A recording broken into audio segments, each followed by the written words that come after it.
What's up guys, it's me Jeremy. Champion concepts are one of the more underappreciated pieces of work in League of Legends, especially recently since Riot kind of stopped mentioning concepts at all about 2 years ago.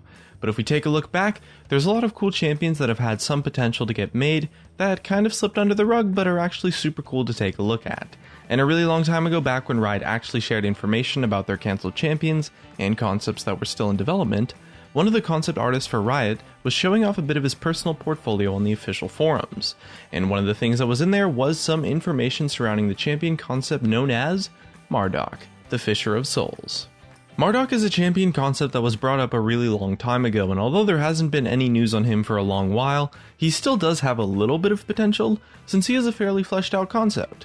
However, I'm going to go right ahead and say that Marduk has officially been cancelled.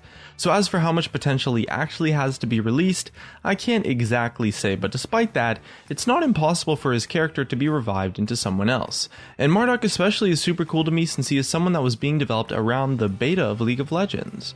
And here's the official piece that was presented for the Marduk concept, and there's a lot of information that we can get just from the picture. First off, let's take a look at his story.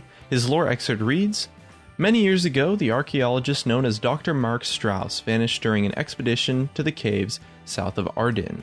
Whatever dark energies he was investigating there both sustained and twisted him over the ages, granting undeath.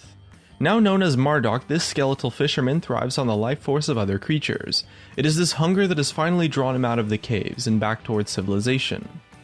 And that's the lore segment that we know about for sure, although it's not entirely detailed. It is a pretty short and sweet summary of what his character might have been like and the motivations behind his actions.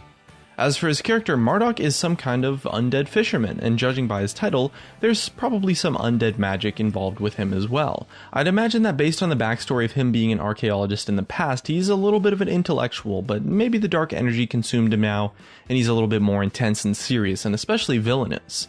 One thing that really interests me is that based off of the lore segment, he seems to be very much an evil or villainous character, but he's not attached to any entity like Noxus, or the Void, or any faction or group or anything like that.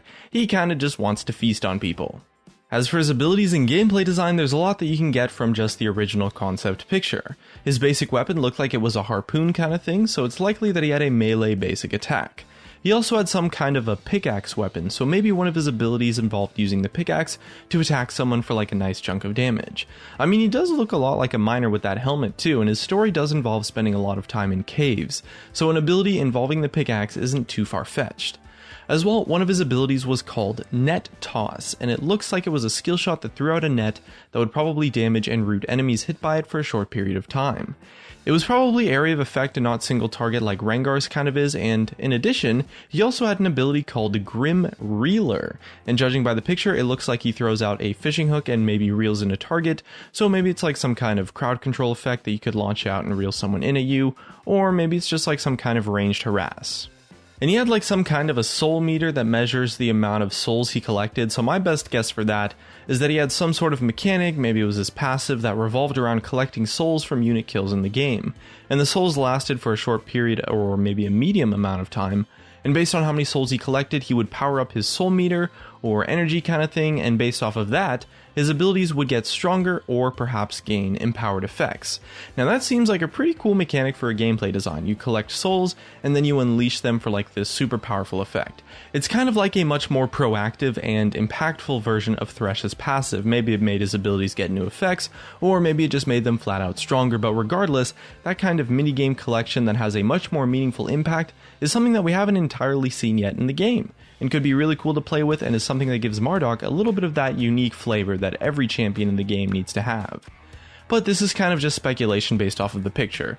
I mean, there's a lot of information showed on that, but the only definite thing is how he looked like, his lore, and some of the concept drawings for a couple other things. If you guys have some ideas or guesses about what Marduk's gameplay might have looked like, I'd love to hear them in the comments. However, one thing about Marduk's gameplay that we actually do know for sure, because it's been confirmed by Riot, is that his ultimate was Chum the Waters. Yep, the exact same ultimate that now exists on Fizz actually came from the design for Marduk, of throwing out a fish, latching it onto a target, and then that spawns like a shark that knocks him up and deals damage. And it even had the exact same name and pretty much everything in the version that existed on Marduk. And unfortunately, since we know that his ultimate was stolen completely by Fizz from his gameplay design, here's where the potential for Marduk kind of starts to fall apart. And the reasons as for why Marduk got cancelled is a little bit interesting. At the time, when they were developing the character, it was a little bit of a tough champion to sell because of some problems related to China. They were getting ready for the Chinese release, or perhaps the Chinese release had happened very recently, and skeleton-esque characters are actually very taboo in Chinese gaming because of the laws and stuff that they have in place, and so if they wanted to make Marduk, they actually would have had to change his character a lot to be released in China, and so Marduk kind of fell apart due to that, and a couple other reasons during his development cycle. Essentially because of the Chinese thing, they lost a bit of the incentive to make the champion that was already kind of failing, and so they decided to cancel him. However, the writer who presented the concept did want to play around with it a bit and see if he could find another form for the character to exist. Now that form that would contain the repurposing of Marduk has probably already happened, to be honest, and I do have to admit that Marduk isn't entirely a unique champion anymore, and he contributed a lot to the development of a couple other characters. His exact ultimate, word for word, mechanic for mechanic, was incorporated into Fizz, and his lore sounds a lot like what might have happened to Tahm Kench, and the whole Collector of Souls concept was also incorporated into Thresh. And since the skeleton character is one that has a lot of problems due to the Chinese market, Marduk definitely has a little bit less potential than some of the other champion concepts that we've taken a look at on this channel. But I think Marduk is still a pretty interesting character, and so although he's a pretty big long shot to actually get released in the future, it's always fun to take a look at concepts and speculate and show off the kinds of characters that could have existed in League of Legends, as well as the kinds of characters that might exist in the future. And if you think about it, Marduk has kind of been released already, just in the form of Fizz, and pretty much every cancelled champion that we take a look at has been reincarnated in some minor way, shape, or form. Some are just more obvious than others. But anyway, what do you think about Marduk? Is there a way that his character could be released that hasn't already been incorporated into the game? Leave a comment, thanks for watching, subscribe if you want, and I'll see you guys next time.